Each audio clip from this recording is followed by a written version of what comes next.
Welcome to the MasterYourMix podcast, helping engineers, producers, and artists create professional recordings and mixes, even from home. I'm your host, Mike and Davina. Let's get started.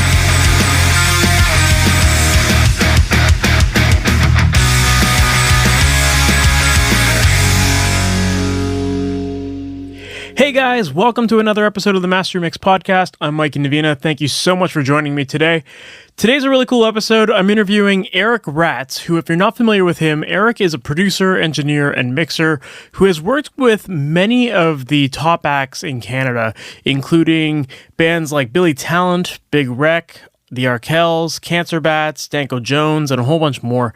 And he's actually been the recipient of the Juno Award, which is Canada's version of the Grammys, basically. But he's won the Juno Award for Recording Engineer of the Year twice now, both in 2014 and in 2015. He's also got to be one of the most nominated engineers for that award. He's been nominated many other times, so definitely a very talented, skilled engineer. And whenever you listen to any of the records that he's worked on, one thing that you'll immediately notice is that he just has this really amazing skill for capturing amazing sounding guitars. All of his guitars just sound huge. They're very tight, they sound massive, and that's definitely something that we talk about in this interview because I was very curious about how he managed to get them to sound so huge and super tight. So that's definitely one thing that we talk about in this podcast, as well as some other lessons, including kind of just paying your dues and constantly working on your craft. We talk about tracking records with a very extreme attention to detail so that the mixing process becomes way easier. And he also tells a really cool story about working with Chris Lord-Alge and some lessons that he taught him all about master bus compression. So I know that you're going to find this episode really interesting and you're going to love a lot of the stories that he tells. He's a really funny guy and he knows what he's talking about. So let's not waste any more time. Let's just jump right into it. So Eric, thank you for being on the podcast. Great to be here, Mike. Awesome. So for people who might not necessarily know your story and how you got to the point where you are now, can you give us a little bit of that background? Yeah, I started out as an assistant engineer runner at Phase One Studios in Scarborough, I guess in the early 90s. It was an internship that I got through school and just got to work with a lot of great producers and engineers and bands and see how records were made properly. And you know, from there, I got the chief engineer position and got to work with a lot of the bands who came in that didn't have producers or engineers. They were just like renting the studio. So I got to cut my teeth a little bit in that regard by sort of trying things out that I learned from the pros, let's call them, on these bands coming in. You know, it was usually like Scarborough metal and thrash metal bands. Yeah, it was kind of cool, man. What I learned in school didn't apply too much to what I learned in the studio my first week. So, you know, some things did obviously, but it was definitely eye-opening being on a professional session with things happening, session guys,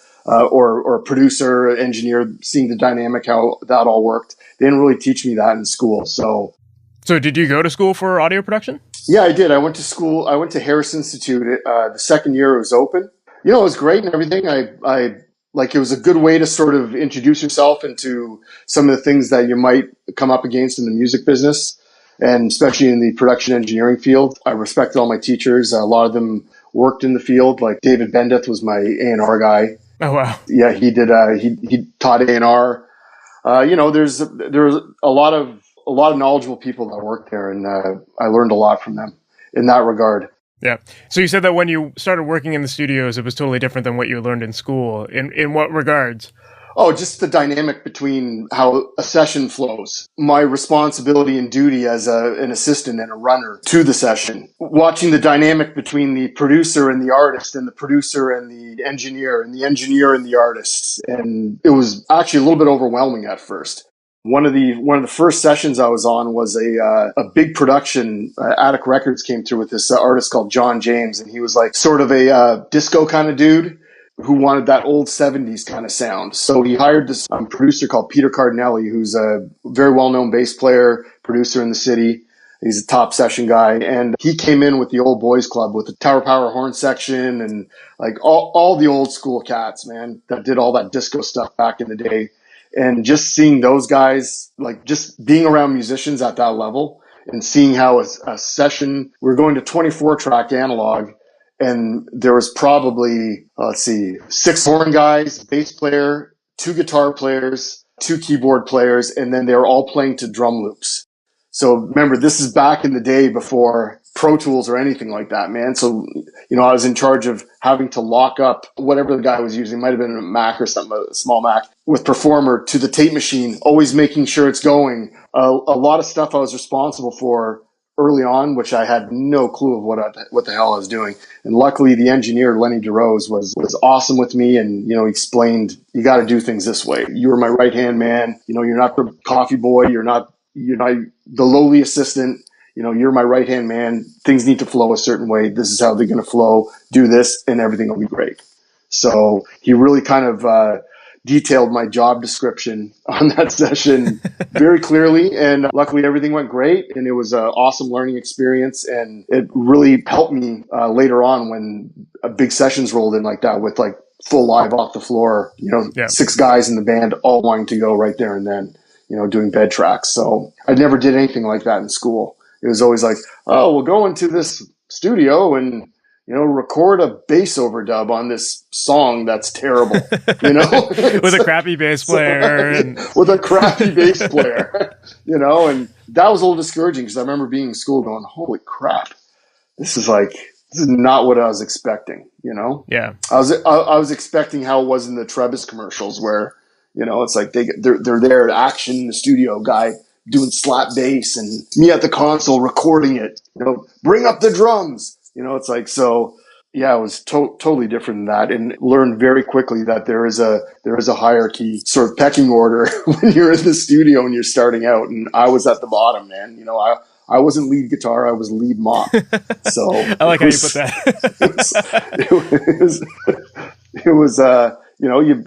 I learned really quickly where my place was and what I needed to do to the level I needed to be to work at the level that I saw Lenny and Nelly and guys like that working at. So yeah. it's a and you kind of mentioned like, they brought in like the best of the best session players for that session versus like what you were used to at school, the crappy bass player, people who just no professionalism at all. I find it funny because like a lot of people say, it's about the players, and like when you have great players, they make your job easier. Like, did you find that to be true, or did you also feel like because that was like a whole new ball game for you, it made it almost harder? Oh yeah, no, 100%. It was like I was in a band, and the whole reason why I kind of went to recording school was because I wanted to make a free record for my band. We went and made a demo, and we had a horrible recording experience. And the recording didn't turn out bad, but the experience was a nightmare. And I just thought, watching the engineer do his thing, I was like, I could do this. Like, I do this on my 4-track at home. This is just bigger than my 4-track. So I thought, yeah, I can do this. And I played bass in the band. And so I got the gig at Phase One, and I thought, great. The owners at the time, Paul Gross and Doug Hill, they were like, look, we're not going to pay you because you're an intern through the school. If you get good, we'll figure something out. But until then, go mess around with the gear all you want on your free time and learn how to use it. Then you become an asset to us, right? Otherwise, if you don't know anything, why would we ever pay you? If you're just sitting there getting coffee, it's like we can get anybody to do that. Or patching in, an LA2A across an insert on a strip, we can get anybody to do that. So he goes, you need to become an asset to us. So I was like, perfect. I'm like, can I bring my band in? And they're like, absolutely, bring your band. And it was weird. Phase One was going through a weird transitional period at the time. They had 3 rooms, 2 SSLs, and an old Neve. And at the time, the Neves weren't really in fashion. And they were going through really hard times. They ended up closing down 2 of the rooms, kept the main room, sold the SSL for money to pay rent, and put this old Neve back in. So when Paul was showing me around the studio my first day, I walked into the control room, big, beautiful control room, big speakers and tape machines. And there's this like 8028 console, this old, it looked like a preschool. Like, I'm like, what the fuck is this? It was split console, wasn't inline or anything. Wasn't like any of the desks I had ever been on. And I'm like, what? This is piece of crap. What the, So I'm thinking, like, what did I get myself into? I go out on the floor and all the mics are there, and there's all these, like, I didn't know at the time, but Telefunken U47s and like all these old mics, and I'm like, what the hell is this? These like a junk. But then when I actually recorded shit through them, like my first recordings in there with my band sounded better than anything. Like they were like, oh my God, this is, how are you making it sound so good? And I'm thinking, like, I don't know, man. It's like, I'm not doing anything. So, to our ears, it sounded great. I go back and listen to it now. It sounds like dog crap, well, not dog crap, but it doesn't sound amazing. Yeah. So I realized I'm like, wow, maybe there's something to this. And then it was around the time Nirvana broke. I remember being in the studio and this guy, Butch Vig, shows up. He's going to record this band, the Smashing Pumpkins, and they're looking for an old vintage Neve to do it on. He's in Toronto that day. So he comes by and he's checking out the console. He's like, yeah, man, this is like pretty close to the console I did the Nirvana record on. He goes, it's a great console. It's all Class A, the pre's, everything. It's fantastic. So I kind of clicked to me there. I was like, maybe this thing is coming back into style. And sure enough, it did. It was only a 24 input, 8 buses, and 24 monitor section. Paul got a line on basically another console, which was almost the same. And we spliced the two together one year, and it ended up becoming a 44 input Neve console, and it was just huge, man. And he outfitted it with automation, which I thought was a bad move, but at the time, it really helped me dial my mixing skills in, because until then I was mixing everything literally by hand. So mixes, because I used to mix to DAT back in the day, you'd usually have to run through like 10, 11 mixes before you got it right with all the moves. And usually there was my assistant at the console, maybe one of the main guys in the band who actually knew what was going on. And we're all sitting there, we have our moves, we have the tape on the console, and we're kind of doing our thing. So it kind of focuses you to, makes you sort of focus on the meat and potatoes of the mix and not all the fancy reverbs and all that other crap, right? So that kind of made me realize it's more important to get your balancing right before you start adding your effects and your EQ. And that's what I would do first. I'd literally balance the mix, and then start sort of dialing the kick drum a little more, brightening the guitars, adding some different compression to the vocal. And then, a little reverb here and there. And, so spoiled, man. Like they had all the best gear there. They had AMS stuff, 480Ls, 224s, real plate reverbs. Now I think back and I'm like, man, I couldn't have lucked out more by starting out at Phase One. So yeah. I love that you told that story about how you thought the Neve was a piece of junk, but then you like came in and you worked on it and it really did something for you.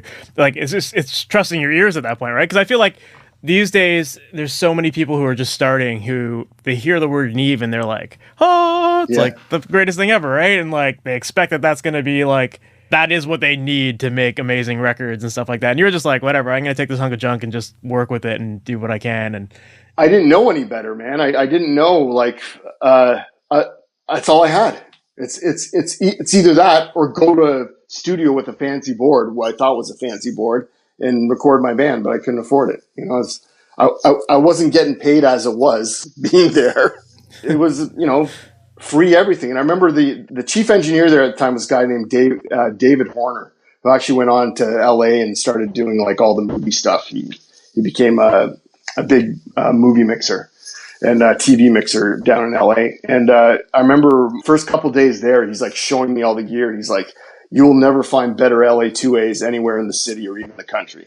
These Pultecs, all this gear is like top of the line. The GML, surgically, like he just went through everything with me, man, the first week, and, taught me how to align the tape machine, and which was an A80, which was great because I didn't have to get down on my knees or pull cards out or anything. It was all right there in front of me. And, he really taught me the proper fundamentals of being a studio assistant, and that really helped, man. The guy was he was very patient with me, and same with Lenny. Lenny was very patient with me too, because in the back of my mind, I'm like, boy, as soon as my album comes out, as soon as we finish recording my album comes out, and I'm touring the world. I don't have to be here an hour and a half before everybody or get people coffees and then clean up and mop at the end of the night after everyone's gone. I was doing like 14, 15-hour days, man.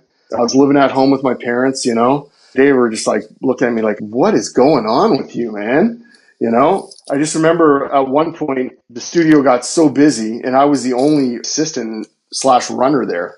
So I was doing all the house gig sessions with Dave, and then any outside engineer or band that came in, I was doing it as well. So it got really busy, and I remember for about 1 week I kind of had to sleep there every night. And Paul Gross calls in one morning and he's like, can you call your mom? I'm like, what? He's like, yeah, have you been home at all this week? And I'm like, no. He goes, yeah, call your mom. So I called my mom and she's like, I'm worried about you. You haven't been home in days and you haven't called and you haven't. And I'm like, oh, yeah, I'm working. So this became a bit of an issue. So I remember going home that week and my parents sit me down. They're like, look, son, I know your passion is music and you seem to like this, but you got to really think about it. You borrow money off us every week to put gas in your car. You're never home. You sleep at the studio. You're not getting paid. Like, maybe you've given it a try. Like, maybe you should think about doing something else. Like, you were always good at trade stuff, or you were always good at this thing, and maybe you could go to school and learn something. So I went back to work, and kind of with my sort of all sad and shit. And Doug Hill, he's like, hey, what's wrong? Walk into his office, and I kind of tell him the whole story. He's like, okay, bring your parents in. I'm like, what? He goes, yeah, bring them by the studio. And I'm like, when? He goes, anytime, just bring them by. So one day I'm like, on your way home from work, mom and dad, come by the studio. I want to talk to you about something. And I want to show you the studio. So they come by after work. They walk in, and it was a little bit impressive because, like, when I first walked in, it was like this lounge with video games, TV, gold records plastered all over the place. It was insane. Like, I'd never seen anything like it before. And so they walked in, they saw the same thing. They're like, what? I think they were thinking I was in some kind of like dungeon or dark, like concrete room or something, So I take him into the studio and I load up, I go grab a reel of tape. I, give him the tour of the live floor and all the microphones. I go grab a roll of tape, spool it on the tape machine, rewind it, hit play, and start like soloing drums and stuff for my mom, and showing her the gear and showing her stuff. And she, like, the look on her face is just like, she's in shock. And she turns to me and she goes, you know how to work all this stuff? I was like, yeah, this is what I do. I facilitate other engineers. I help them. I record stuff. I know how to do all this stuff. And she saw all the gold records and everything. I think Doug or Paul was still there. And so she talked to them for a few minutes, and I introduced them and told me what a great job I was doing, that I had a bright future, blah, blah, blah, blah, all that crap, all that nonsense. And yeah, they never said anything ever again. And I love that story, man. It was insane. Like, I never got any more grief about like, maybe you should consider something else. So, and it was shortly after that too, that because I was working weekends at a stereo store in Oshawa called Crazy Kelly's, and I was delivering TVs and shit on the weekend to make money to come to work and work for free. So, which sounds crazy when I think about it now. But at the time... But you were just following your passion, that's all. Well, at the time, I'm like, well, this makes sense to me, because if I don't work on the weekends, then I lose this amazing gig, and someone else will take it. So it made sense to me. And then eventually, it just got to the point where I'm like, look, I can't keep borrowing money off my parents. I went to Doug's office, and I'm telling him this. He goes, okay, hold on. He goes in his drawer, pulls out a piece of paper, calls his number. He's talking to some guy. Hangs up the phone. He's like, okay, go down to Morningside and this thing. There's Future's office there. Go talk to this guy. He's going to set you up in the program, and they're going to pay you. It was that easy? Like, what? Yes. So I'm like standing there. He's like, what are you waiting for? Go. Like, go.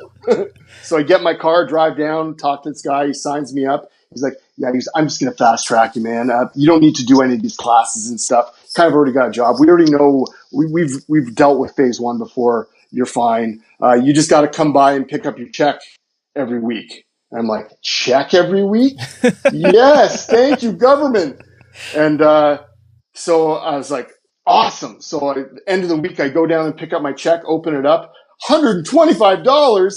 Yes, this is great. I don't have to borrow money off my parents anymore. So I was making basically $500 a month. So that's awesome. I love that story, man. It was crazy. So I'm sure that there's lots of people listening right now that have been through a similar experience or want to be. Like, I can think of my parents too. Like, my parents still have no idea what the fuck I do.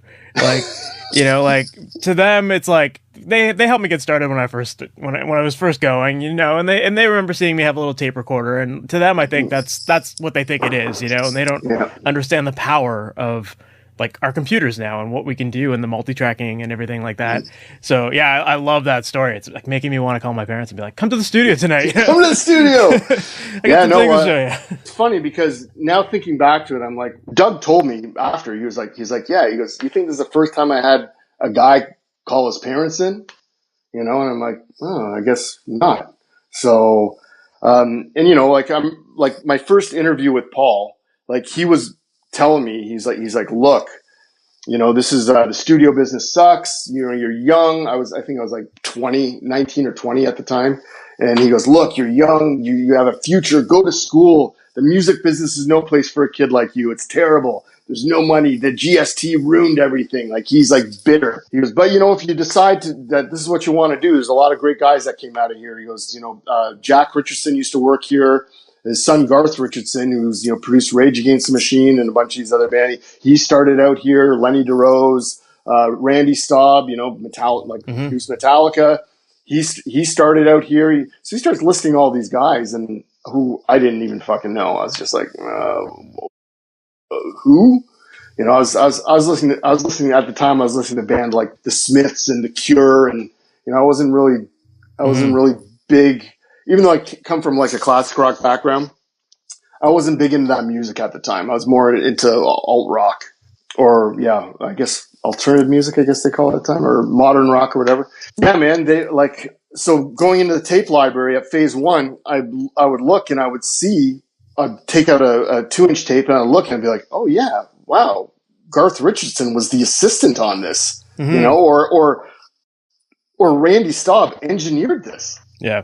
And it's funny that you mentioned those guys too, because I know that like some of those guys had a very similar experience to you, where they were pulling those like crazy hours, never coming home. Like I remember, so Jack Richardson was one of my mentors early on, and he taught me at school and everything. And I remember him telling us a story about how he went through this phase where he was just at the studio for like 2 months straight, basically. And his wife actually ended up putting an ad in one of the big music magazines saying, "Jack, come home." Like she paid for that so he would see it. And I think at that point he was like, okay, I gotta relax a little bit. Oh yeah. Yeah. But I think that just speaks volumes as to like how much passion you put into the project and how much you like push yourself to continue to learn and just be like in the trenches with it. I'm curious now, like I still feel like those crazy long hours and all that stuff, that still exists in the industry. But I'm sure with experience and time, you've probably started to pull back on that a little bit yourself. Are you still working those crazy hours, or have you tried to develop more of a regular schedule and more sanity in your life? Well, I do those crazy hours when they need to be done. And they still need to be done, man. Like, there's always deadlines. We're kind of at the mercy of the artist.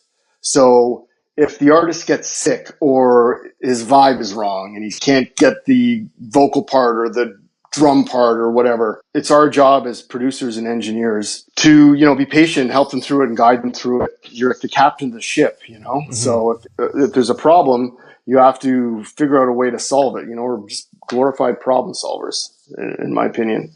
Sometimes that takes longer than 10 hours, right? Or 8 hours. I try and keep my day to 8. Usually start at 10 in the morning and try and finish around 6 or 7. Got a kid now, he's 2.5. Being away from him at this point, sometimes it weighs on your brain a little bit. Mm-hmm. You want to be there, and especially in these early years. When he's a teenager, he's not going to want to see me at all.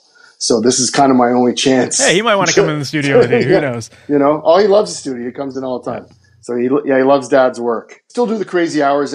every now and then, but I've definitely scaled it back. When I was in my 20s and 30s, absolutely ridiculous, man. It was 12, 14-hour days constantly. I remember working on albums in the last 3 weeks of the album, no days off. And you start getting crazy. You get a little bit of cabin fever, and you start losing perspective on things. And so now I try and have breaks during the day, and I try and have breaks within the time frame of the session. So, and being a producer and being in charge of the schedule and everything, it allows me to do that. Yeah. When you're engineering and on the band and producer schedule, you have less say in that. That's very difficult. I found in the past, like if the producer's feeling like he wants to have an all-nighter, guess what? You're having an all-nighter. So, and that's just how it works. And, you roll with that and hope it doesn't happen too often because,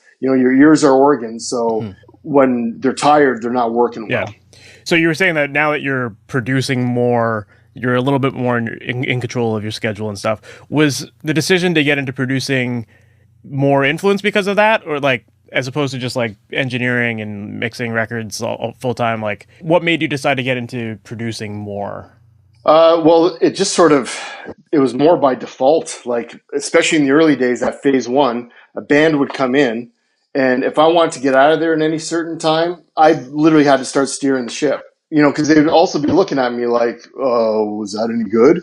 And now I'm making the decision. Yeah, that was good. Or, you know what? No, that was terrible. Because in the back of my head, I'm like, I'm going to get to mixing and we're going to have to recut that vocal because the singer ain't going to be able to live with it. So you start making decisions right there and then. It kind of puts you in that role of steering the ship. Kind of fell into it naturally. But, back in the day, you could make a great living being some guy's engineer, like a producer guy's engineer. He had all the pressure. He had everything. You just basically got sounds and, recorded stuff. And that was sort of the road I wanted to go down. I thought, yeah, if I could hook up with a producer, because that's what I saw in my days. I saw an engineer come in. He had a certain job, and the producer had a lot more responsibilities. He was managing the band, he was managing the engineer, managing the studio, like he was managing me. Like, hey, that guy needs a music stand. Come on, let's go. Mm-hmm. Yeah, so I kind of sort of fell into it by working with a lot of those Scarborough metal bands, and just by default, I became the producer, and I started getting those credits on those albums, and I'd be like, oh, gee, I didn't even know I was the producer on that record. Because I got to put somebody down to make it look professional. Yeah. So then what do you define as the role of a producer then? Kind of the sort of the captain of the ship, I guess, or like the guy who guides the ship through the channel, facilitates the artist's vision to the public.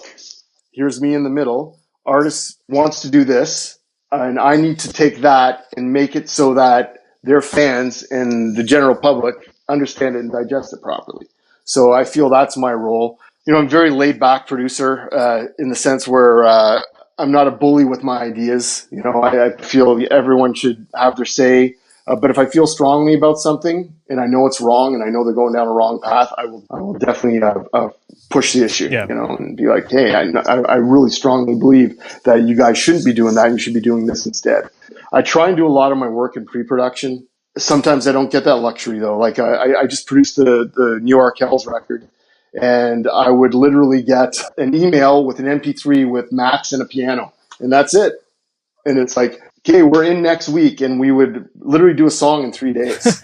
So and that album sounds huge. Like it's definitely like, I feel that listening to that band, I love that band. I feel like when they first started off, everything was a little more straightforward rock, and now it's just getting bigger and bigger and more elements and stuff like that. So, So to me, to hear that they're coming to you with just a piano and a vocal and saying, let's turn it into this like massive thing, like where do you even begin with that?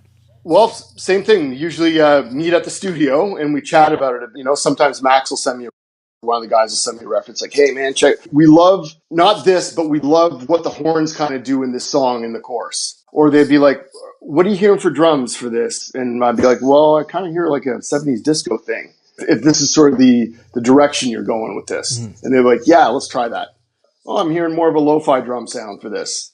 Yeah, let's try that. So, and sometimes things work, sometimes things don't. Sometimes you got to adjust on the go, right? Yeah. I always try and have things a little bit flexible in the recording where it's like I'll record big rooms, but also have the kit in such a way that if I take the rooms out, it's a nice dry tight kit. That makes sense. So definitely options are good, but I also like committing to things. So, once the drums are done, if we are going for that tight seven, like with the Arkells, once we had the tight 70s things, usually there'd be some kind of guides that we did, and usually it's good guide vocal from Max, which, sometimes it ended up being the lead vocal, because we go through and work them a little bit. And I feel you always should have the vocal present whenever you're doing the rest of the overdubs, because it's sort of your anchor, right? Yeah, for sure. It's what everything needs to fit around. If you're not listening to the vocal, you're probably gonna have to redo a few things. So do you prefer having bands come to you with like super stripped down demos and then say, let's turn it into something bigger? Or would you prefer that they come fully fleshed out? Does that matter to you?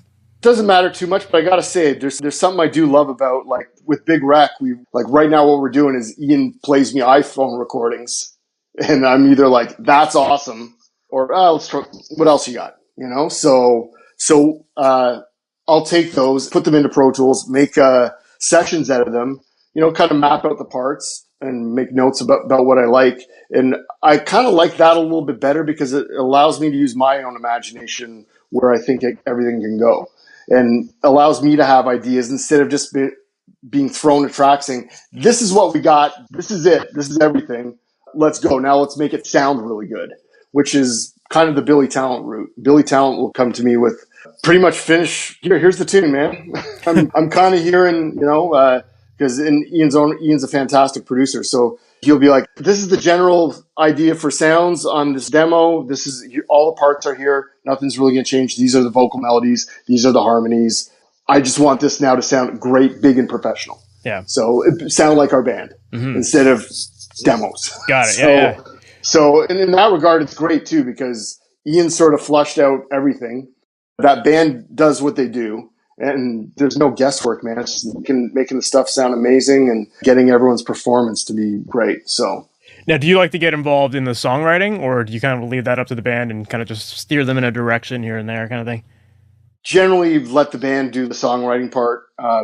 I've seen too many fights, man, back in the day about, producer getting involved, and then the album comes out and the producer's suing the band because he wrote these 4 lines in the lyric and suggested that chord change. It's like, I do that all the time, man. I don't ask for publishing. Some guys would be like, oh, you're stupid then. But in my sense, I'd rather have the band return to me because we had a great time and great vibe, and there was no crazy weird shit going on. Yeah. Like, I'm grabbing at a piece of something that might never do anything. I've contributed lyrics. I've contributed chord change stuff to bands. I do a lot of arrangement stuff. Like, make that shorter. We don't need that pre-chorus. Let's make maybe the pre-chorus is the bridge now. Like that kind of stuff. And to me, that's just production, man. Like I said, it's guiding the ship. Boy, you really want to say, I think you should use an "a" instead of a "the." Some guys would want publishing for that. And it's like, to me, it's too petty. It's like, really? I'm going to go sour a relationship over a "the," or because I changed a word to this. It's not worth it to me, man. Yeah. Unless they come and offer me saying, hey, man, you did so much on this. We want to give you a piece of this. That's all fine. Which has happened too before, where they've been, yeah, man, we definitely want to, you did a lot more than just produce this. Here's publishing on it. Yeah. And that's all fine too. It's kind of like that Steve Albini approach as well, of like, not necessarily taking the royalties, just do the best job and like make the band happy, do their thing, that kind of thing. Well, royalties are so, it's such a facade now. We call it air pie because, like, nobody sells records anymore. The only thing I really have in my deal memos with producer deal memo is sound exchange now. And that just kind of, there's at least something there in sound exchange, right? With the digital streaming and satellite radio and stuff. You get a hit on satellite radio, kind of like selling records. So a couple of gold plaques on the wall here, but there's, it's rare now that, people are coming to me with, I do an album, goes gold or platinum. Do an album back in the day, back in the 90s and early 2000s, man. It was like constantly. It's like, oh, that record went gold, great, or here's a plaque for you. Oh, okay, throw it over there with the rest of them. Now it's like, I've watched gold go from 50,000 units to 40,000 units. And now I'm thinking like, it should be more at like 25,000 units should be gold, so, because it just, no one's selling physical anymore. So, and that used to be where your royalties were, right? Mm-hmm. So now if no one's selling physical, what's the point of the whole producer points? And unless you're working with Adele and she's going to sell 500,000 records out of the gate, then amazing. But yeah, now it's like, I just have standard point structure and I don't worry about it too much. So yeah, it's a good point. It just like the industry is changing, so it is. The way producers work and charge has to change with that. Absolutely, man. Yeah, and it's like it's not fair for me to be like, well, because nobody sells records, I want 6 points now instead of 3. It's like it just same thing. It's just you look greedy. You look greedy. You look like you're about the money, and it's not about the art, and it's not about working with the band and helping them create something. And I've always loved the creative process. I think that's one of the cool things about being a producer is you're involved in that creative process.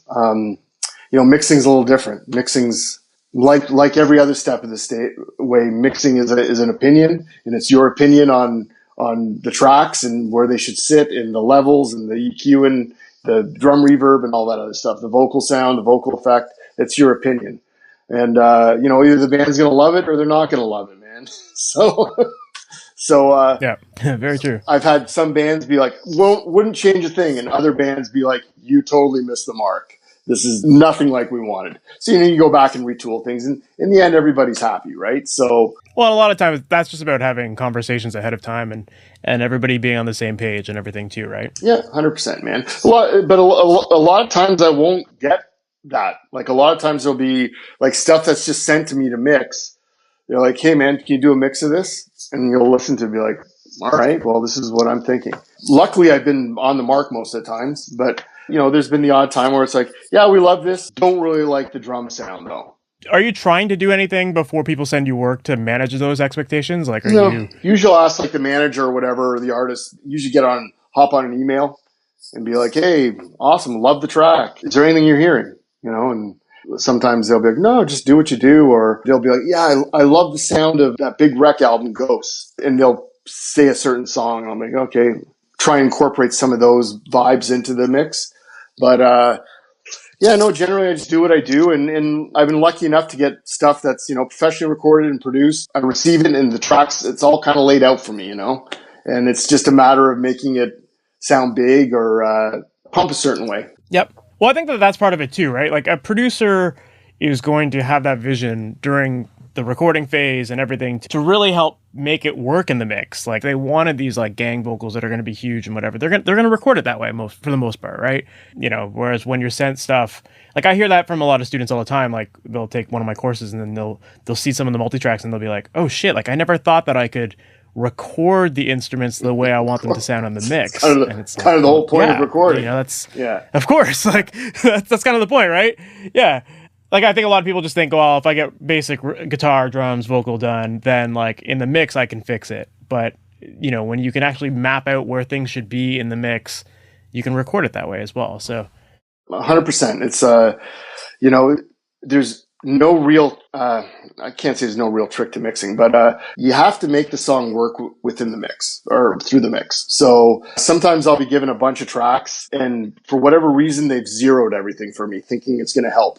So now I have to listen to the rough mix and figure out what they've been listening to for the last month or 2 weeks or whatever. You sort of use the rough mix as a bit of a guide, right? Because chances are that rough mix is sort of what they wanted. Yeah, they just want it more polished. Yeah, they just wanted, they want to hear the vocal bit clearer and, the overall EQ, drums a little punchier, that kind of thing. And sometimes I feel like when you listen to those rough mixes too, especially if they were done by the band, you can kind of tell who like the band leader is through those mixes, and that's your point person. That's who you deal with from that point going forward, Yeah, no, absolutely, man. You can hear like, oh, the guitars are always really loud. This guy wants those loud in the mix.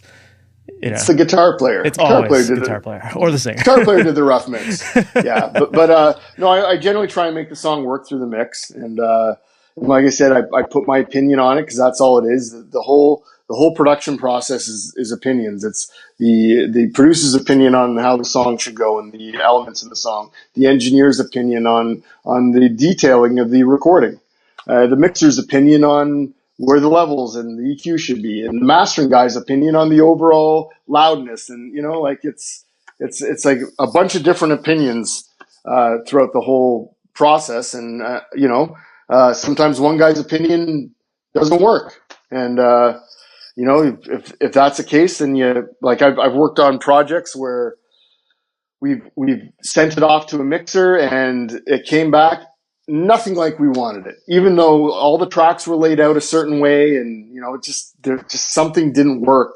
The song didn't work with what the guy did, and then you send the exact same thing, exact same session to another guy, and it comes back exactly how it should be. Mm-hmm. So it's like, Yeah, you're right. It's just all about opinions and just keeping lines of conversation going, and everybody communicating what the vision is so that people can be on board. And I think to that point of like sending it off to somebody who does the complete opposite thing of what you're looking for, that's just a matter of like really like managing those expectations early, communicating, saying this is what we're going for, so that way you can find the right person for those things, right? That's the reason why people 100%. hire you, is because they know what your productions are going to sound like. So they'll go to you because they'll say, hey, we're trying to do this. Can you do that? Yes or no?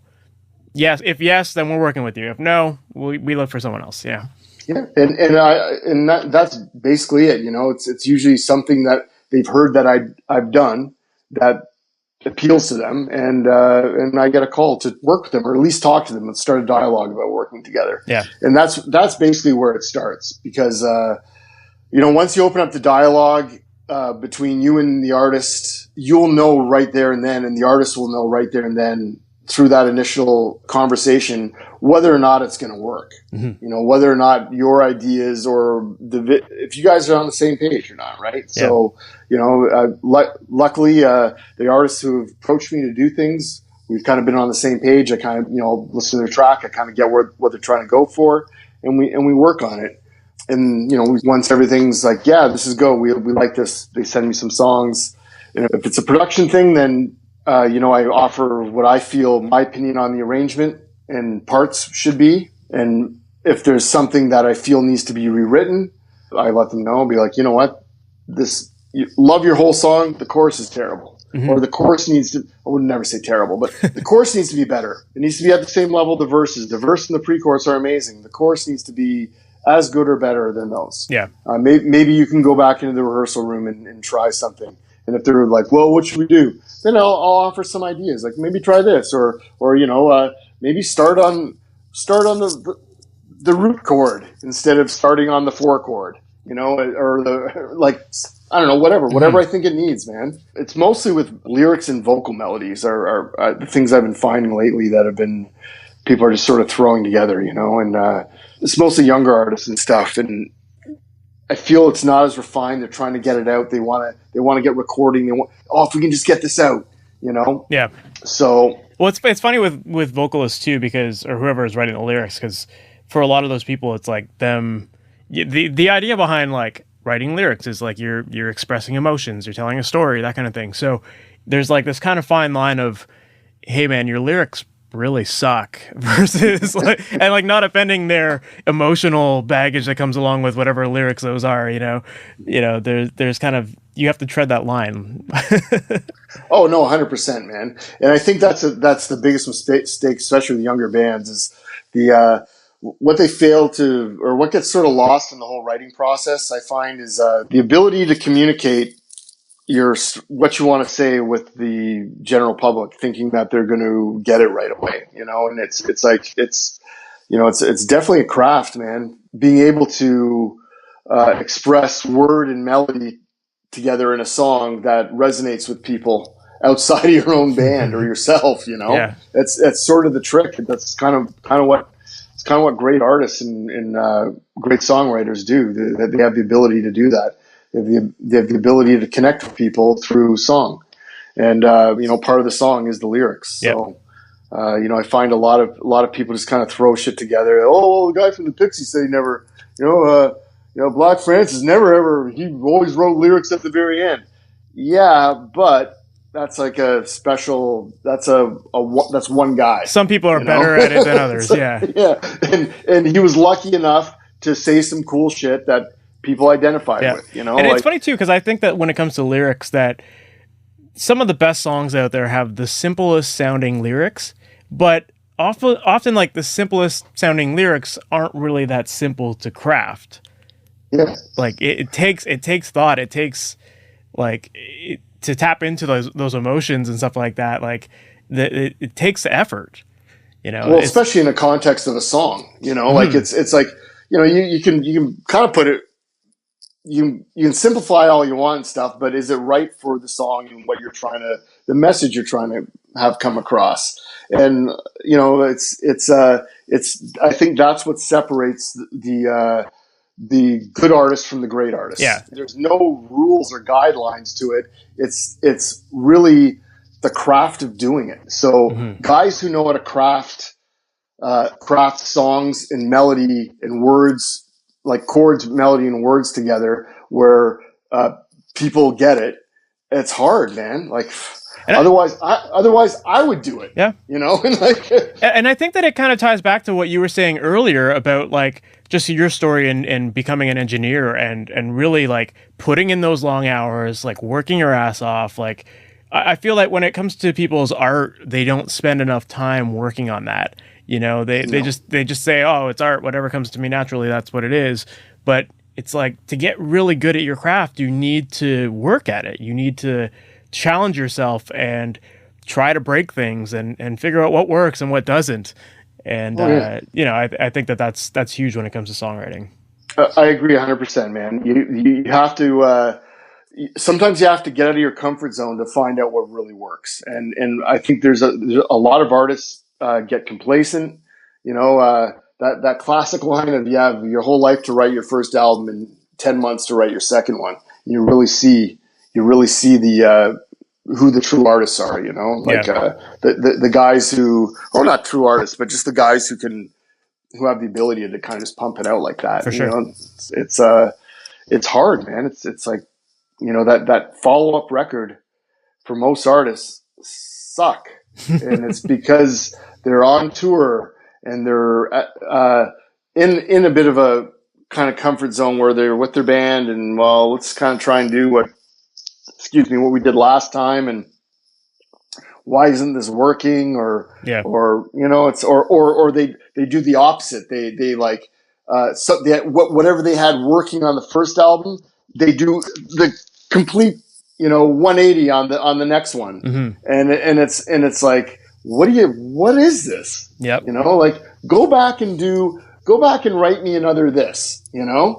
And sometimes that's what ends up happening, where they're like, oh shit, we got so wrapped up in trying to outdo ourselves that we kind of lost that connection with our fans, and they don't really, the things they liked about us, we're not doing now on this record. Yeah. So, you know, it's like you said, man, it's tough to know what really is going to work. But I feel I've been lucky enough that I feel I know a great song when I hear it, or I know a great part when I hear it. Yep. And I use my instincts a lot. If something's not resonating with me right away, I usually tell the artist that something, I don't get this, explain it more, or what are you trying to tell me here? And because maybe I'm just missing the boat. Maybe I got so much shit going on, other things around me going on, that I'm kind of missing the main point here. So sometimes I'll have them explain it to me. And if I get it, I'm like, oh yeah, okay, fuck, I should have totally got that. Or if it's still not, I still don't get it, I really push for them to either change it or refine it, you know? Yeah, for sure. And because I feel like I'm a guy who gets music. Someone who just listens to music for the pure enjoyment of it, if they have to sit there and figure it out, they're just gonna hit skip. You know, they're gonna move on to another playlist, or they're gonna another song, and you're kind of dead in the water at that point, right? Yep. So circling back to kind of what we were talking about earlier about how, you know, when you're looking for someone to work with, you're going to try to find the people that get the sounds you're after and all that kind of stuff. One quality of your productions that I find really fascinating is the guitar tones. Like, I always feel that you have these extremely tight, amazing, huge sounding guitars. And like the Billy Talent record is a good example for me, where I feel everything is super tight and almost to the point where like you don't even hear like finger noise against the strings and that kind of stuff. I was wondering if you can maybe describe how you typically track your guitars and how you get them sounding so tight. Well, we use multiple amps is a big part of the trick, and so we'll usually have a main guitar and a double, and then sort of a quad and a double, but they're sort of doing different things. The main guitar is doing usually the full voicing of Ian's chord, and the quad guitars, or like the bigger guitars, are usually doing the root 5 octave of the chord. So like just the lower strings. And we use different amps, different amp combinations. We do everything like 57 421 on every cabinet, and we switch out cabs as far as the speakers we like to use. We generally like the vintage 30s and the greenback slushes, like the 25s. We kind of blanket everything off, man. We like each cab has its own sort of cubby hole which is all foamed out. We bought this crazy acoustic foam, and each amp has its own cubby hole. So there's no bleed. No bleed, no nothing, man. So and we really dial in like each amp does a certain thing within that sound. You know, the Fender amp will be more of the tone, like the chord tone, and the Marshall will be more of that Marshall air. Yeah. So are you saying that you use all of those amps together at the same time, or is it just that like you do your main guitar on the Fender and then you move to the Marshall for the quads and that stuff? Oh no, we're running them all at the same time. Got it. And then for the main tone, we'll run at the most 3 amps, but usually we keep it down to 2 amps. So like a Fender and a Marshall, or a Fender and a Comet. And we always use the Fender, man. That's the thing. That seems to be Ian's sound. It works with what he does. It really handles his voicings really well. And it's also him. Like his guitar playing is really like, it's tight, man. Like the way he attacks the strings and the way he's really got a thing, man. There's no other, like, I've been lucky enough to work with great guitar players in my time, but you know, Ian DeSaw has a thing, man, that I've never seen with any other guitar player. Yeah, I was curious, like, are you guys recording like section by section kind of thing, or note by note with his stuff? Because it just sounds so extremely tight. Like you always get that attack at the beginning of every note that just sounds super consistent. Yeah, no, a lot of that is him, man. We'll basically go like, say we're recording the chorus, all right, and yeah, we will do section by section, because he's doing distorted jazz chords, punk rock style, man. Mm-hmm. So for him to change to nail all those chord hand changes, position changes, all in one pass is next to impossible for anybody to do. So we'll have him do a pass, and we'll just go in and be like, that chord's out, and then we'll just punch those chords. Got it. And you know, sometimes in a pass, out of the 5 chords, he got 2 of them, and we got to punch 3. You know, and then for the double, maybe he got 4 of the 5, and we got to punch the 1.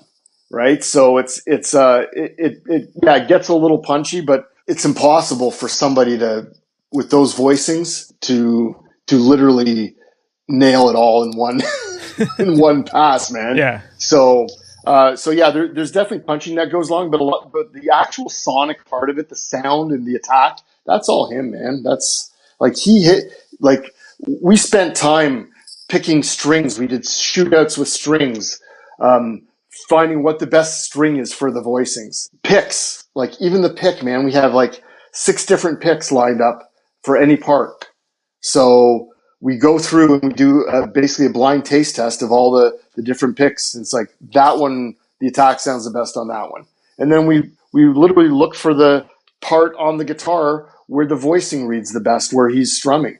So it's like it might sound like a little bit like math rock, or like a little bit too mathy. But Ian is very particular about how he wants his guitar tone to come across, and we got to work a little harder at it in places, but at the end of the day, it translates well. And when a Billy Talent song comes on and they hear the guitars, they automatically know it's Ian and Billy Talent. Yep. So, it's a signature sound, and he's spent years refining it. And like I said, man, he is just one of those guys. I can't say enough about his guitar playing and his writing, and his production style and everything, man. He's just one of those dudes, man. He knows how to do it all. He's got great ears, and I really respect him as a musician, a producer, and a songwriter, man. He's got it all, and I've learned a ton of it from. Well, together actually, we sort of figured a lot of this stuff out. But I've learned a lot about recording guitars and the way certain amps and certain cones and certain cabs react together. Mm-hmm. Well, I love that you're breaking it down like element by element to get those, because again, that's another thing that I think a lot of amateur mixers don't consider is how everything down from the player, the pick, the strings, the guitar, the amp, the cables, like all that stuff influences the sound. So if you're trying to get your vision across, you need to consider every single step along the way. Oh yeah, you might say we're a little bit anal about it, but otherwise it's not like it doesn't sound right to us when we're recording the stuff. So like we break it down to that detail, man, and we do even with the amps and the guitars. We'll go through 6 to 10 guitars to find out what fits the song right and where the voicings sound good. We call it the blind taste test. He'll do a pass, and we'll have the Pro Tools operator run it back to us, and we'll write down like, 6 was great. 5 was not so good. 2 was my favorite. And then him and I will compare notes. And, a lot of times we're on the same page. We're like, 2, we both had 2 every time. Let's go with 2. 2 was the Telecaster or the Les Paul or this. So it's people call it anal, I guess, but I call it detailing, man. We pay attention. We pay huge attention to detail when we're recording Billy Talent records. Well, it just makes it just the end product better because you've taken that into consideration. You've prepped it for the mix the way you want it to sound. Way better. It's the vision of the band, and it's what they want. It's exactly. That's how a Billy Talent album sounds the way it does, because that's how we do it. That's our method to recording guitars, recording bass. We have a certain way we do it. Same thing with drums. We don't just throw up the drum kit and go, that's the whole album. We're changing snare drums, cymbals, hi-hats. It's never the same kit per song ever. It's we might be like, I think the snare drum from the song 3 songs ago will work great with this. We'll try it out, but we'll still try everything out. Mm-hmm. We always use our ears, which is what we should do, and we always do what's best for the song. Of course, never it's always do what's best sonically, what's best for the song. And that's what I absolutely love about working with that guy, man. I'm totally the same way, almost to a fault, where some bands don't like that. They're like, well, can't we just get up and go? And I'm like, well, don't you? I got 14 guitars here. Don't you want to try them all? No, no. Pick a guitar for me that you think would be good, and let's record. So it's all. This is all like one big conversation of just like have patience and work at it and take everything element by element and develop your craft, and even to the point of developing each song, like getting your tones and all of that. It all does take time. And if you're rushing through things, that's when things start to get sloppy. Yeah, it's fun. Same with Big Wreck, man. It's Ian Thornley and I are the exact same way. We will literally go through, he'll pick out this guy here will do the trick. And we'll go in, we'll mess around with the amps a bit. No, maybe not that amp. Then do a pass. No, this is the wrong guitar. Let's try this one.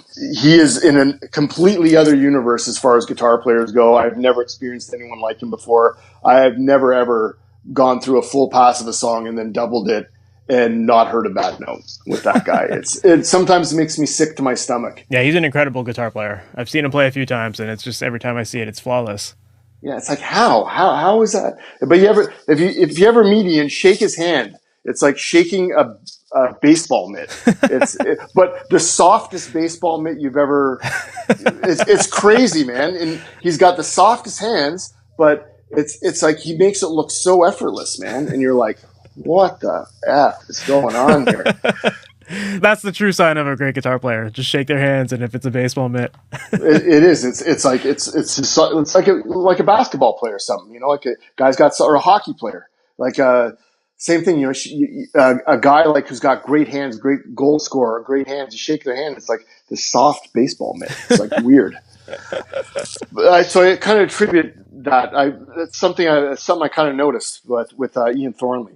But yeah, he's same thing. You know, working with a guy like that or Ian DeSaw, you almost got to take your music Wheaties in the morning before you go into the studio with those guys, because they are usually 10 steps ahead of you. So I got to stay 11 steps ahead of them just to be on the same level as them. And it's hard, man. It's sometimes going through, even I'm working with Ian Thornley right now, you know, watching him lay down guide tracks with these songs and like, you know, grabbing the guitar and just strumming the G chord and realizing, oh my God, he is in some crazy effed up tuning that I'm not even going to begin to guess what this is. But, you know, he's rolling up and down the neck like it's, you know, like it's nothing. So, yeah, there's definitely a lot of people ask about my guitar sound. Like, how do you get that guitar sounding? A lot of it is in the artist, you know, a lot of it is the guy playing the guitar. I definitely have a part in the flavors I put up as far as microphones and mic pre's and stuff like that. Yeah. And the balance of the combined amps. But, you know, at the end of the day, man, it's like you get a guitar sound up, have Ian DeSaw play the chords, and then pass the guitar to me and have me play the same chords. It's going to sound totally different.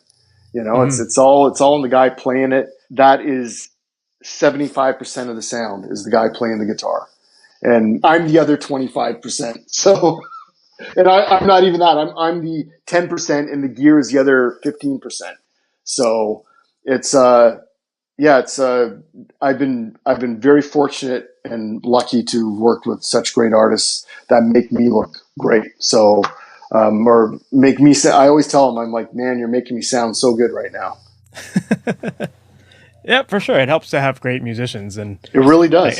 Again, it's like you talked about at the very beginning of that horn section coming in and having those pros come in versus the bass player at school. Yeah, you know, it's they true. make your life easier. Like it really does help make everything sound better when you have people who already come in with a sense of what tones they want, how to dial it in, how they play those parts. Like that all makes more sense. Whereas when you're first getting started and you don't know a thing about what kind of amps to use or what tone to dial in, that kind of stuff, everything just takes longer and it's sloppier because you kind of like want to get through the process, but you don't, you know, like you're kind of always refining your process as you go along. But when you work with those guys that know what they're doing, it makes things move way faster or more efficiently, at least. It really does, man. And I hate to keep going back to those two guys, but you know, the Ians in my life have really reinforced that. It's all in the hands, and it's all in the song too. You know, it's like those guys are also great songwriters. You know, a great sounding snare drum or guitar on a shitty song is still a shitty song. You know, a shitty sounding snare drum on a great song, it's a great song, and nobody cares about the snare. I've never heard a snare go number one before in my life. You know, it's not the snare sound that went number one. It's the song and the artist performing the song that goes number one. So, you know, luckily, a part of that was the people involved knew what to do with it and helped guide the band or the artist to produce or make that recording the way it was. You know, and it's just a bunch of things aligning together that make it all work. And anyone who's listening going, gee, man, how did they get, you know, I have a Fender and a Marshall at home, and I'm running greenbacks and vintage 30s and a 52 Tele reissue. How come I can't get the same guitar sound as Billy Talent? Well, because you're not Ian DeSaw, you're not writing the same songs, And, he's, like I said, maybe you're not 100% sure about the method we use, even though I just told you the method. Yeah. I talk a lot about that when it comes to mixing in general and just using reference tracks, because I think there's a lot of guys that when they get to that mixing phase and they don't have the chance to re-record things, they listen to these other reference mixes and are like, well, how do I get that exact same guitar tone or snare sound or whatever? And it's like, unless you were in the room recording it with like the same gear and the same player and same everything, you're not going to get that. You can get similar sonics, but you're not going to get that exact same thing. No, and it's like you said, I've literally had people like, I'm working with this band right now. They're kind of Billy Talent-esque, and we love the Billy Talent songs, and we love the sound of the Billy Talent guitars.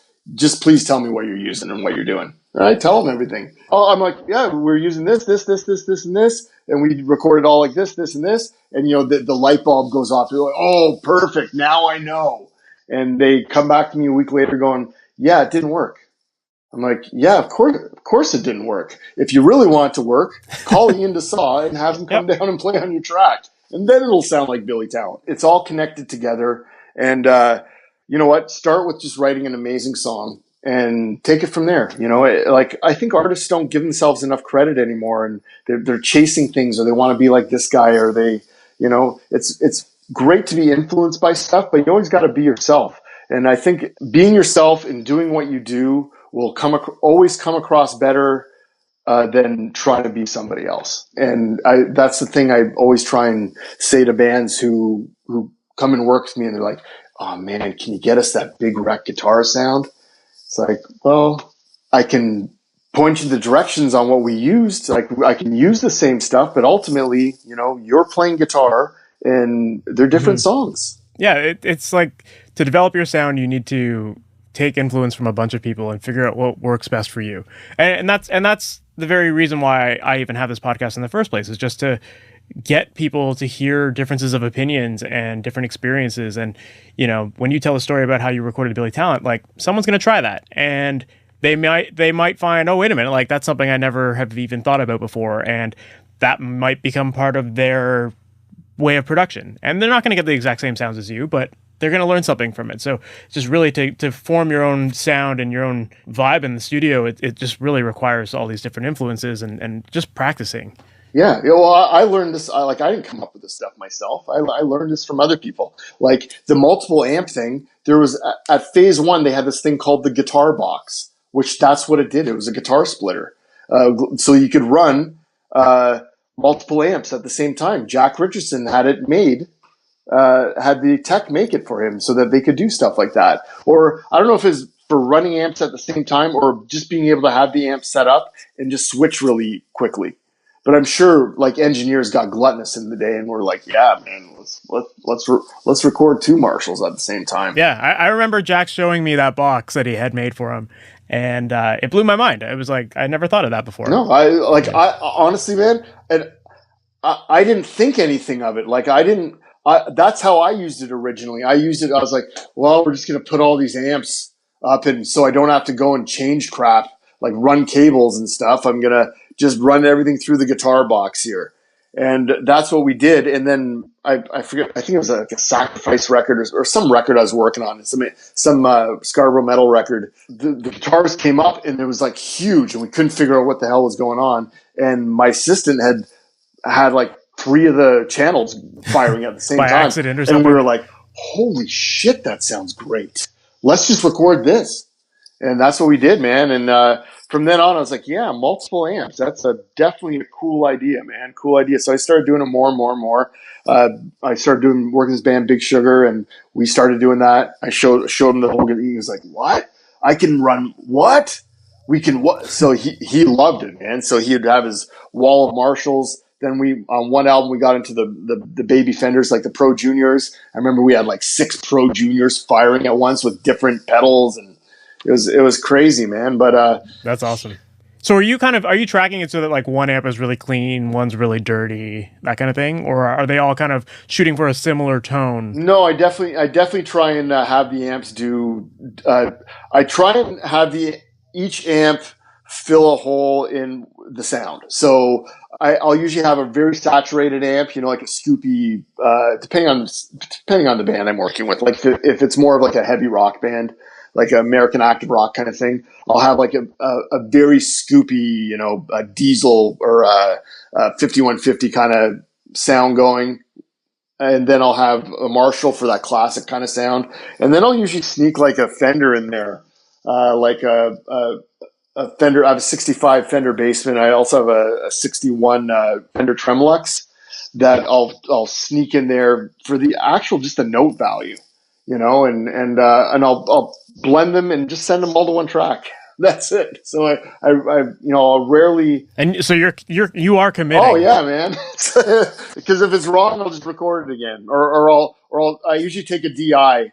I run a DI into the Avalon, which is I feel is the cleanest, most true DI box, a U5, to capture the DI part of the guitar. And then if I miss the mark on the actual guitar sound, like later we're building stuff, and it's like, yeah, man, these guitars are too distorted or too this, I'll go in and I'll just reamp it with the DI, so I don't have to have the guy play it again. And yeah, it 9 times out of 10, it works great. The other one time, it's just probably a performance thing or a part thing, and we just got to redo the part. So to tie it to mixing as well, what is your mindset when you go into a mix? Like, how do you start? Where do you start? Obviously, if you're recording it, from the sounds of it, you're already planning things ahead of time and working as you go. But when you're taking someone else's stuff, where do you start typically? First thing I do is I listen to the rough mix. If there's a rough mix, which there usually is, I listen to the rough mix. And then I kind of balance, before I like EQ or anything else, I balance the track. I just throw everything up and just do a balance mix of everything, so it's all sitting properly where I want it. And then I'll kind of go in and start shaping things. I'll crank it really loud on the big speakers. I find like the loudest part, like the chorus, I'll dime it just to make sure it feels it's hitting me right. And then once I have that sort of established and set, and my general move done, like my first pass done, I will go in and I mix really quiet. Like if the air conditioning's on, it's bothering me. That's how quiet I mix. Because balance is the most important thing in a mix. One of the most important things. If the balances are right, people aren't too worried about the snare is a little too bright, or can we have a little more air on the cymbals? Like that stuff isn't as important unless like if the vocal is not sitting right and it's buried, or the kick drum disappears, that's a problem.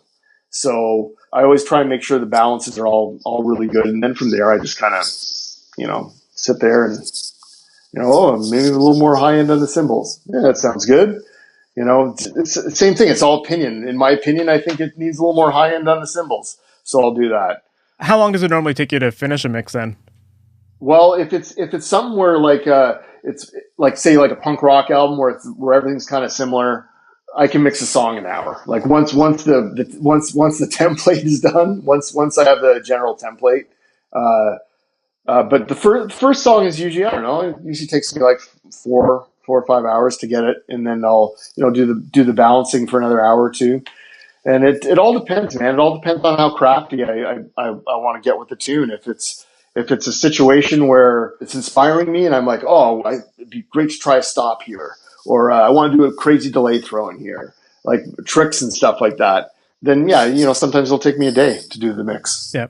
So then how do you know when you're done a mix? Because you could be tweaking forever. Oh yeah, fuck. I force myself. I'm like, stop. And I print a ref.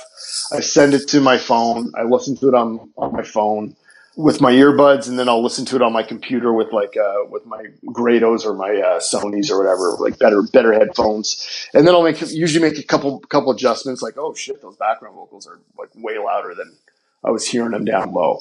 So I'll make a few adjustments, then I send it out, and then like comments usually come back, and it's usually not anything crazy. It's like, more background vocals, shit like that. And it's like, okay. I think the background vocals are sitting fine. You want more? Great. Here you go. Here's more background vocals. I don't know. It's tough. Like back in the day, I used to get a lot of comments about stuff, and now it's not as much. like just And small why do you shit. think that is? Do you think it's like a matter of how you approach your work Yeah, now? I Is think it's it? just balancing, man, making sure the balances are all right, and having a good rough mix, and hearing what they've been hearing, and like putting the odd little special thing in. There's a nice delay throw here, making the vocal sound great. It's all around the vocal. Yeah. Like the vocal's always the loudest thing in the mix, unless it's requested that it's not or it needs to be quieter. But I usually do everything around the vocal, all the effects, all the moves. So once I get my general balances, I go and I ride the vocals, background vocals and lead vocals. And then I just tweak from there, like, oh, a little guitar move here. But I don't really do a lot of moves. Like there's not really a lot of moves. Once it's all sitting and hitting the compressor right, and the general EQ on the two mix is sitting properly, it's not really a lot to do, man. Like I used to do a lot, and then when I went down and Chris Lord-Alge mixes all the Billy Talent records, and when I went down to basically hang out in the mix, I noticed he wasn't really doing much, and I also noticed he mixed very quiet. Like I would walk by the room, and he would be in there. I'd be like, "What's he doing? Taking a nap?" I look in there, and he's mixing, and I can't fucking hear anything coming out. Like, what the hell is going on? And I'd watch the SSL screen up there, and there's slight moves happening, but it's mostly like effects, vocal effects, and like things that things. Certain things will come up in the chorus, and certain things, the end of the song, certain things come up, and it's like, oh yeah, he's building excitement through, making sort of scene changes throughout the mix, right? So I think that's really interesting because I know a lot of the guests that I've had on here and a lot of other engineers I talk to that are on the mailing list and all that stuff. Like everyone always references CLA, and like he's amazing, right? And so it's funny to hear that he's barely doing anything, and that he mixes quiet, and like that he works quick, and I think that just goes to show that there's a million things you could do to a mix, but at the core of it all, it's like what is going to make it sound best for the song. Yeah. And you don't need to go all out experimenting and trying all sorts of stuff, because when you do that, you start to lose focus. You do. Well, he is the one who told me, make the song work with the mix. That's all you got to do when mixing. Because the first time I went down and never met him, we were working on Billy Talent 2. And I was mixing the B-sides in another studio in Burbank. The second day of my mixing session, my assistant comes running down the hall. He's like, holy fuck, Chris Lord-Alge's here. And I'm like, yeah? He goes, and he wants to see you. And I'm like, what? And I look in the door of the control room, and there's CLA standing there. He goes, Eric, play me what you got. And I'm like, oh, fuck. So he sits down, listens to my mix, listens to the whole thing patiently, doesn't say a word, and gets up. He goes, sounds really great. However, your the chorus is folding back on itself. I'm like, what? He goes, yeah, you're hitting the compressor. You're hitting the compressor too hard in the chorus. He goes, show me your 2-mix chain. So I kind of sheepishly say, well, I'm kind of using your 2-mix chain to a certain degree. I'm using the Focusrite Red 3 on this, which I saw at your place the other day. And he goes, that's definitely the right compressor to use. So he goes, but you're using it wrong. I'm like, Lord, tell me, please, Lord, tell me. So he goes, here. He goes, do you mind if I set it up for you properly?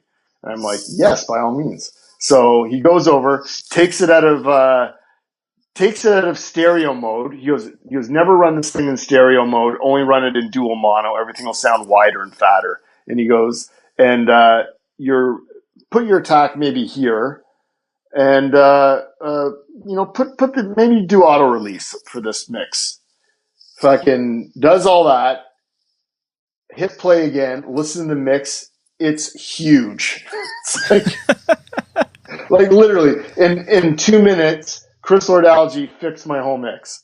But to his credit, he was like, and told me certain things about EQing, and it was unbelievable, like mix changing experience for me. And then the worst part was I had to take now my mix and go play it in his studio in front of the band, which same thing, sounded really good, but he goes, Eric, go back and take all the 5K off the guitars. He goes, don't look at what I'm doing here. He goes, just go use your ears. He goes, it's a little too chippy in the guitars. He goes, you already got bright guitars. You don't need all that top end. Went back, changed it, came back, listened, everything sounded great. So it's like the guy was right on the money, man. And I'm like, I can't even tell you the admiration and respect I have for that man. And just going down and mixing with the other Billy Talent records with him, I always learn something new. And he's he's so generous with answering questions for you and stuff. He's just, like I said, man, all around a great guy. And you know, it's all in the ears, man. Like I could literally, him and I could mix the same song on his console and it would sound totally different. So it's all in how you hear it, you know? So anyway. Well, and I think your story definitely says something about the detail that he pays to, like, just to, like, the fact that, like, stereo mode versus dual mono, like, to most people, it's like, why should that make any difference at all? But that little tweak, like, was he changing anything on the left or right? Or? No, nothing, man. He was like, trust me, run it in dual mono.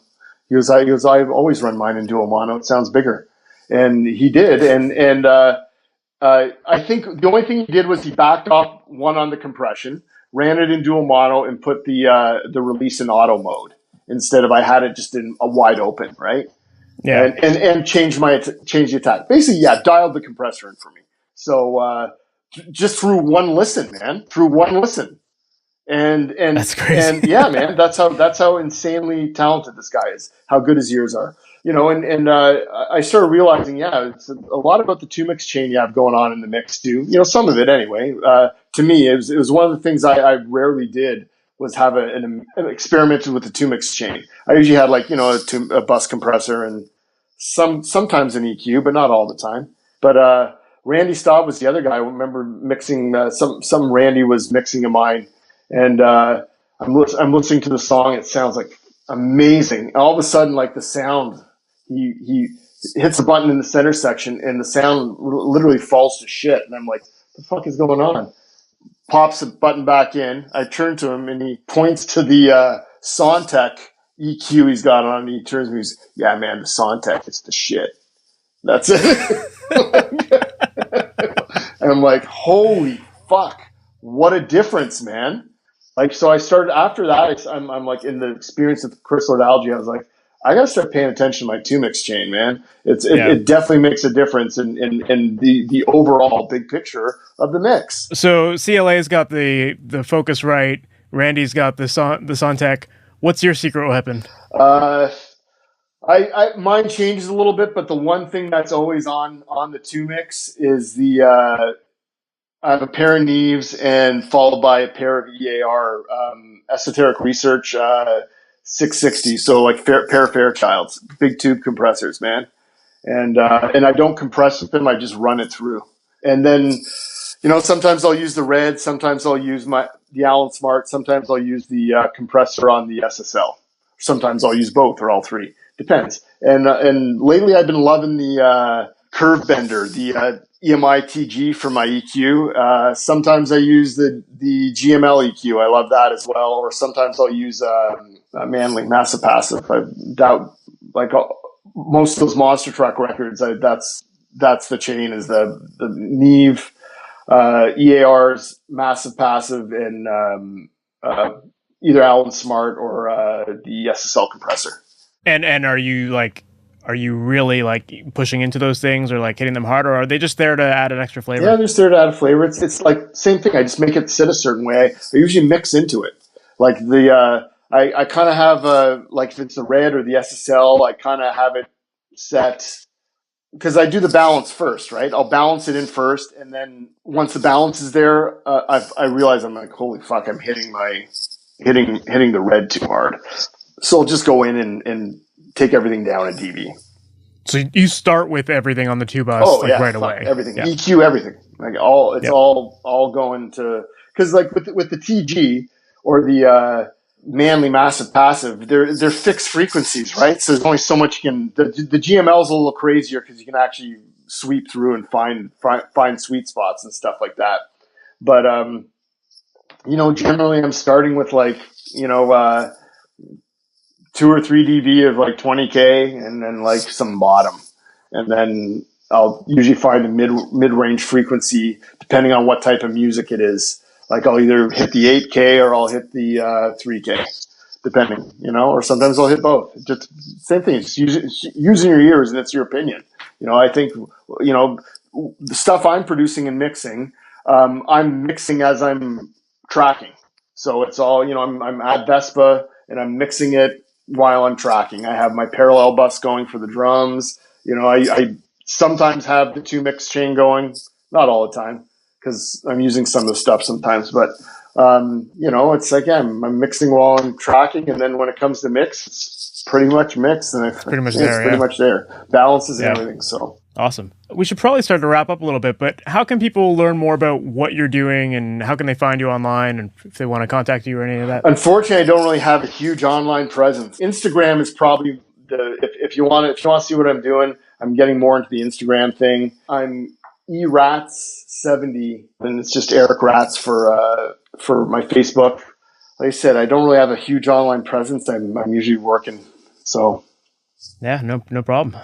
Cool. And lastly, any cool projects that you're working on right now or that are going to be released shortly that you're excited about? Yeah, definitely Arkells coming up. The album gets released October 19th.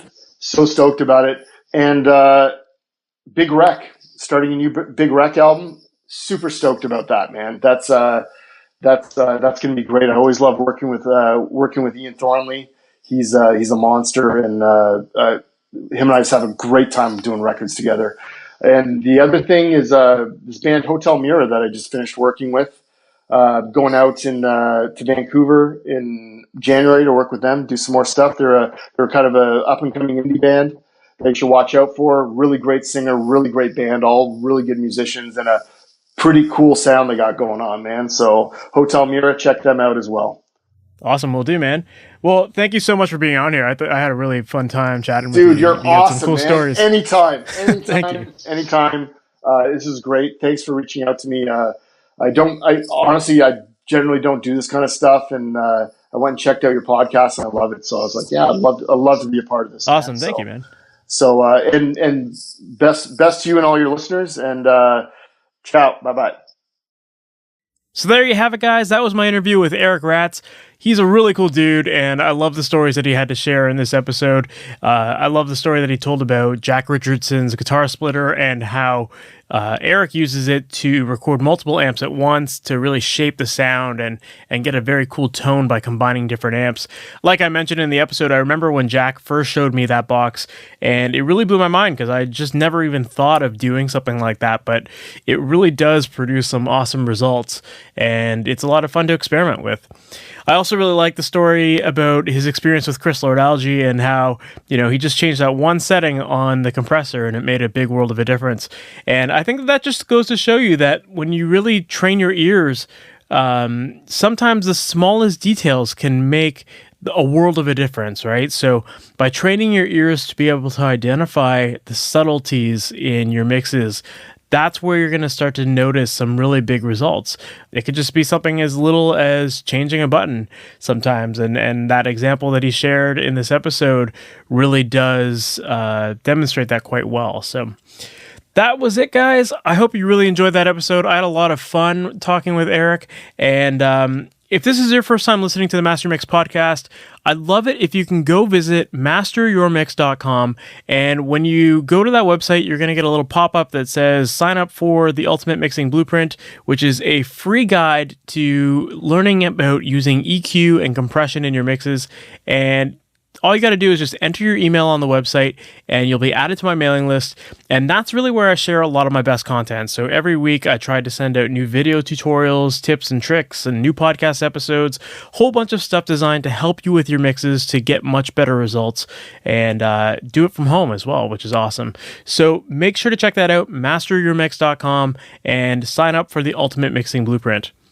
Also, if you listen to this on iTunes or any of the other major podcast distributors out there, I would really appreciate it if you could go to their websites and leave a rating and a review for this podcast.